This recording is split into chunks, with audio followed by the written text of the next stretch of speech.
조금 양해를 부탁을 드립니다. 기도하겠습니다. 사랑해 주니 감사합니다. 하나님, 그 무엇도 저희들의 생각과 계획대로 되는 것은 아무것도 없습니다. 이러한 기계조차도 하나님 저희들의 실력으로 할 수 있는 것도 아니고 저희들이 아는 지식으로 할 수 있는 것도 아닙니다. 하나님께 맡겨드립니다. 주님께서 하나하나 역사하여 주셔서 하나님 예배를 드림에 어떠한 것도 방해가 되지 않도록 무엇보다 우리의 마음을 붙들어 주시옵소서. 그리고 하나님을 향한 우리의 마음이 하나님 정말 간절함으로, 정말 주님을 바라보는 마음으로 이 말씀을 통해서 주님께서 내게 무엇을 원하시는가, 이 질문을 가지고 날마다 말씀을 들음으로 하나님 믿음이 자라게 하시고 우리의 신앙이 달라질 수 있도록, 우리의 성품이 예수 그리스도의 그 성품이 될 수 있도록 하나님 말씀을 통해 가르쳐 주시고 새롭게 하여 주시옵소서. 감사드리며 예수님의 이름으로 기도합니다. 아멘. 오늘 우리에게 하나님의 말씀은 창세기 41장입니다. 창세기 41장 37절에서 39절입니다.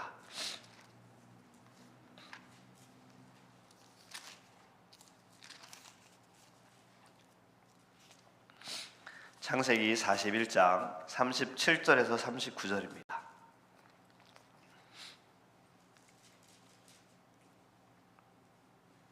네, 우리 한 목소리로 읽도록 하겠습니다. 바로와 그의 모든 신하가 이 일을 좋게 여긴지라 바로가 그의 신하들에게 이르되 이와 같이 하나님의 영에 감동된 사람을 우리가 어찌 찾을 수 있으리요 하고 요셉에게 이르되 하나님이 이 모든 것을 네게 보이셨으니 너와 같이 명철하고 지혜 있는 자가 없도다. 아멘. 할렐루야. 할렐루야. 네, 아멘. 라디오에서 이런 이야기를 들어봤습니다. 여자분들끼리 모여가지고요, 내기를 한 거예요. 우리 지금 남편에게 똑같은 메시지를 보내서 남편에게 가장 감동적인 말을 들은 사람에게 10,000원씩 주자, 이러한 내기를 했는데 사실 이런 내기 안 하는 게 차라리 나아요. 누군가는 상처를 받을 수도 있겠는데, 근데 다들 보냈습니다. 남편에게 이렇게 답이 온 거예요. 이렇게 질문한 거예요. 여보, 내가 나이 들어 주름 생기고 배가 나와도 나 사랑하죠? 라고 문자를 보낸 거예요. 시간이 조금 지나서 남편들에게 답장이 오기 시작했습니다. 남편들의 답장은 되게 이런 말이었어요. 바쁘니까 집에 가서 얘기해. 또 다른 사람은 내가 뭐 잘못한 거 있어? 이렇게 얘기하고, 어떤 사람은 어디야, 뭐 사려고, 뭐 이렇게 얘기를 한 거예요. 근데 한 여성분에게 이렇게 답장이 왔습니다. 그럼 사랑하지.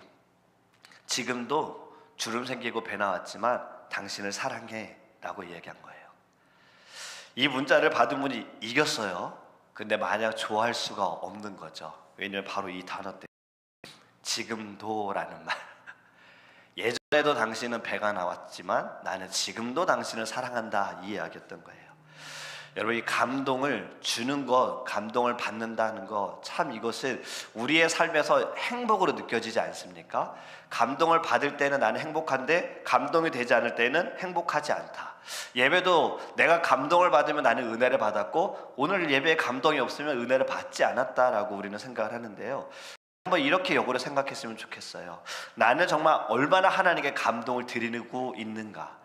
나의 모든 삶에 하나님은 나를 보시면서 얼마나 감동하고 계시는가? 욥을 칭찬하듯이 내 사랑하는 아들아, 내 사랑하는 딸아라고 하나님은 얼마나 감동하시는가? 우리 늘 예배를 통해 말씀을 들을 때마다 이 모습을 좀 생각해 보았으면 좋겠습니다. 그리고 하나님을 감동케 하는 예배가 되기를 간절히 원합니다. 오늘의 본문의 내용은요, 요셉이 바로에게 꿈을 해석하자 바로와 그의 신하들이 요셉을 좋게 생각합니다. 요셉이 해석한 것에 대해서 누구도 토를 달지 않습니다. 그런 말도 되지 않는 소리 하지 말아라, 야 그런 이야기 지어내지 말아라 라고 하는 사람이 없었어요. 요셉의 꿈에 대해 해석한 것이 그들의 마음에 좋게 여겨진 거예요. 그리고 바로가 이렇게 고백합니다. 이와 같이 하나님의 영에 감동된 사람을 우리가 어찌 찾을 수 있으리요? 이방 신을 섬기는 이방 왕이 지금 요셉을 통해서 들은 그 꿈의 해몽을 듣고서 요셉에게 감동을 받았어요. 자신을 번민케 하고 고민하게 하는 그 꿈에 대해서 요셉이 해석을 해주니까요, 한 방에 뻥 뚫리는 것과 같은 마음을 얻으니 요셉을 통해 감동을 얻었는데 하나님의 영에 감동된 사람이다라고 표현을 합니다. 바로 요셉의 별명 중에 여러 가지 별명이 있지만 저는 또 한 가지, 바로 이것, 하나님의 영에 감동된 사람. 여러분, 요셉이 하나님의 영을 받은 사람이라는 것을 우리도 알고 있고, 또 요셉을 아는 자들도, 또 요셉과 함께하는 사람들도 다 압니다. 왜냐하면 요셉이 있는 자리는 요셉을 통해서 누구든 다 형통케 되어졌잖아요. 다 평안케 되어지고 다 주님의 은혜를 누리게 되어졌잖아요. 오늘의 이 바로의 해석도 처음 만났을 때 요셉은 이렇게 말합니다. 하나님께서 답해 주실 거다라고. 내가 하겠습니다가 그것이 아니었어요. 하나님이 가르쳐 주십니다. 꿈에 대해 이야기 들었을 때에도 하나님이 그가 하신 일을 보이실 것입니다라고 요셉은 말했습니다. 그러니까 요셉의 입술은 늘 하나님이었어요.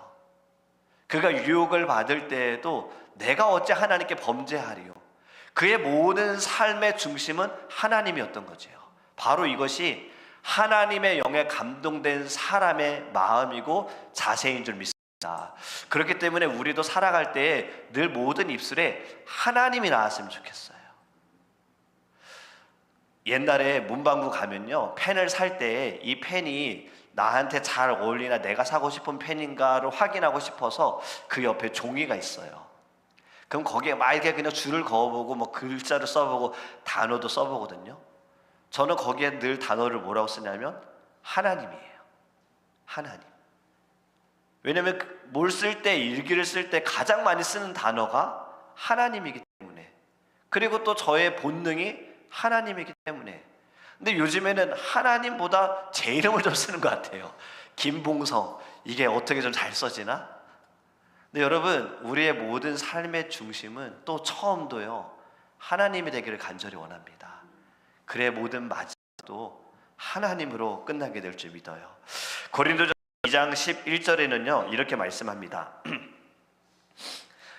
사람의 일을 사람의 속에 있는 영이 외에 누가 알리요? 이와 같이 하나님의 일도 하나님의 영 외에는 아무도 알지 못하느니라. 아멘.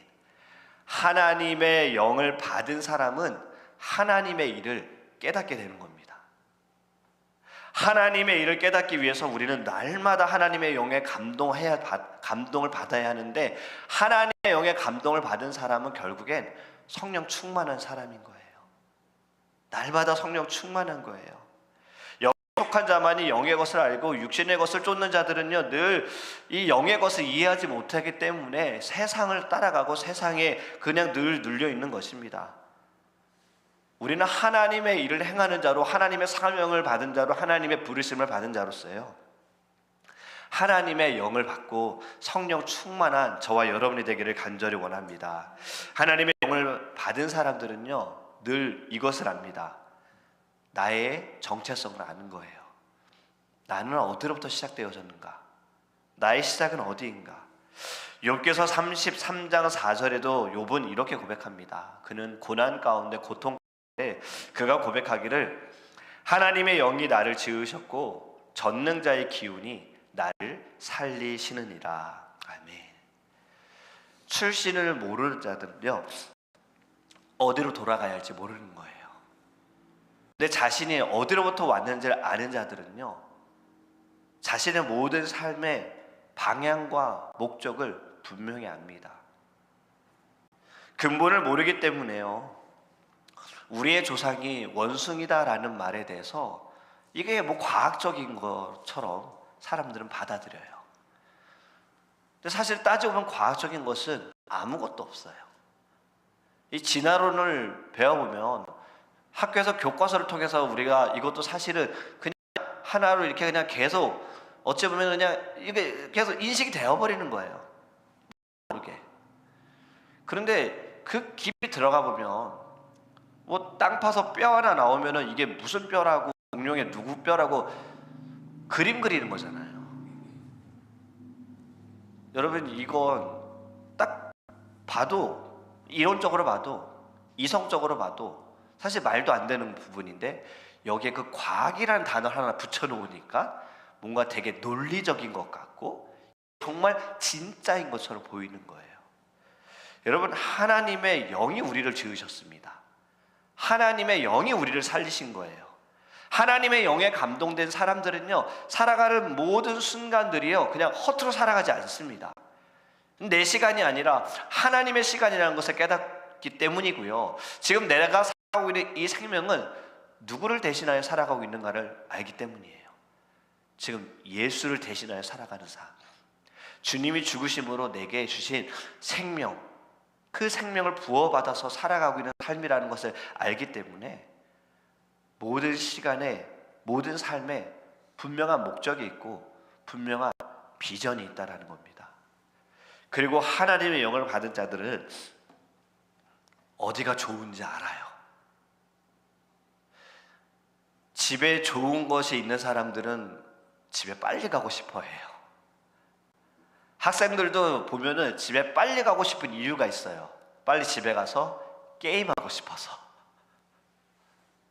먹을 것을 좋아하는 사람이 집에 먹을 것을, 그 자기가 좋아하는 것을 남겨둔 사람은요, 빨리 집에 가서 뭘 먹고 싶어 해요. 우리 미국에서 여행 갔다가 돌아올 때 늘 하는 말이 있죠. 홈 스윗 홈, 집이 좋다, 이런 이야기 하잖아요. 집이 좋은 걸 아는 사람은 집으로 돌아가고 싶어 합니다. 하나님의 나라가 좋은 것을 아는 사람은요, 하나님의 나라를 두는 거예요.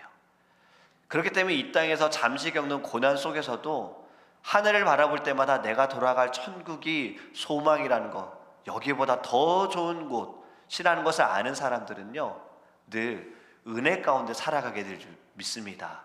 이러한 자들은 결국엔 하나님의 영에 감동된 사람이 이 소망을 가지고 살아가고 있다는 거죠. 여러분, 그리고 하나님의 영에 감동된 사람은 결국엔 하나님의 일을 해야 하는 거예요. 출애굽기에 여호와께서 모세에게 이렇게 말씀하셨습니다. 31장 1절에서 5절의 말씀 보면요, 내가 유다 지파의 후레의 손자요 우리의 아들인 부살레를 지명하여 부르고 하나님의 영을 그에게 충만하게 하여 지혜와 총명과 지식과 여러 가지 재주로 하나님의 영을 그에게 충만하게 했다는 거예요. 그 이후에 있는 재주, 정교한 일을 연구하고 금과 은과 노수로 만들게 하고 보석을 깎아 물리며 여러 가지 기술로 나무를 새겨 만들게 하리라. 이 모든 기술들도 다 하나님의 영을 받았기에 가능케 되어졌다라는 것. 그리고 35장 31절에는요, 하나님의 영을 그에게 충만하게 하여 지혜와 총명과 지식으로 여러 가지 일을 하게 하시되. 아멘. 여러분, 직분을 받은 자들은요, 늘 이러한 기도가 있기를 원합니다. 하나님의 영을 내게 부어주세요. 하나님의 영이 내 안에 있을 때 자동적으로 우리에게 따라오는 것이 지혜와 총명과 지식일 줄 믿습니다. 이것이 있어야 여러분 분별하게 되어지고요, 이것이 있어야 하나님의 뜻을 깨닫게 되어지고요, 이것이 있어야 주를 위한 열심으로 살아가게 될 줄 믿습니다. 봉사도 주를 위한 열심으로 우리는 보여지지만, 포장되어져 보이지만 결국엔 나를 위한 열심이 될 때가 많아요. 그렇기 때문에 우리는 늘 하나님의 영의 감동으로 하나님, 제가 이 사명을 감당하게 해주세요라는 기도가 있기를 간절히 원합니다. 여러분, 요셉의 삶에서 저는 너무나도 은혜를 받는 것이 모든 중심이 하나님이고 또 그는 포기하지 않잖아요. 그의 고백 가운데 어려움을 당하고 억울한 일을 당하는 순간에 하나님을 원망하는 이야기를 들어보지 못했잖아요. 그에게 있어서는 그냥 모든 것이 다 주님의 뜻입니다라는 마음으로 받아들인 것 같아요. 버림받고 일하게 되어지고, 아버지 사랑받는 자가 종으로 일하게 되어지고, 억울하게 감옥에 들어가는 그 모든 자리에서도 그가 최선을 다하여 열심으로 했던 모든 것이 내가 이곳에서 열심히 하면 어느 한 자리 갔겠지라는 것이 아니었잖아요. 하나님께서 그를 형통케 하심을 통하여서 그를 통하여 하나님을 드러내셨잖아요. 왜냐하면 그의 입술에 모든 것이 하나님이 나타나기 때문에. 그래서 그는 어떠한 순간에도 포기하지 않았습니다. 욥도 마찬가지잖아요. 하나님의 영의 감동을 받은 자들은요, 절대로 멈추지 않습니다. 지금 이 시대에 그 번아웃이라는 건 없다라는 거죠. 왜냐하면 주님의 영이 내 나를 감동케 하시기에. 주님의 영에 감동받은 자들은요, 작은 것에도 늘 감사하는 것 같아요. 입술에 그냥 늘 날마다 감사합니다, 아, 감사합니다. 아, 주님 너무 좋습니다. 이 고백이 있는 것 같아요. 그런데 하나님의 영의 그 감동을 잃어버린 자는요, 그냥 모든 것이 다 불평, 원망, 마음에 안 들어, 왜 이러는 거야? 이스라엘 백성들과 같은 거지요. 큰 거 받아도 원망, 작은 거 받아도 원망, 내가 하지 않았음에도 불구하고 받았는데도 원망. 여러분, 저와 여러분은요, 하나님의 영으로 감동받은 자임을 깨닫기를 간절히 원합니다.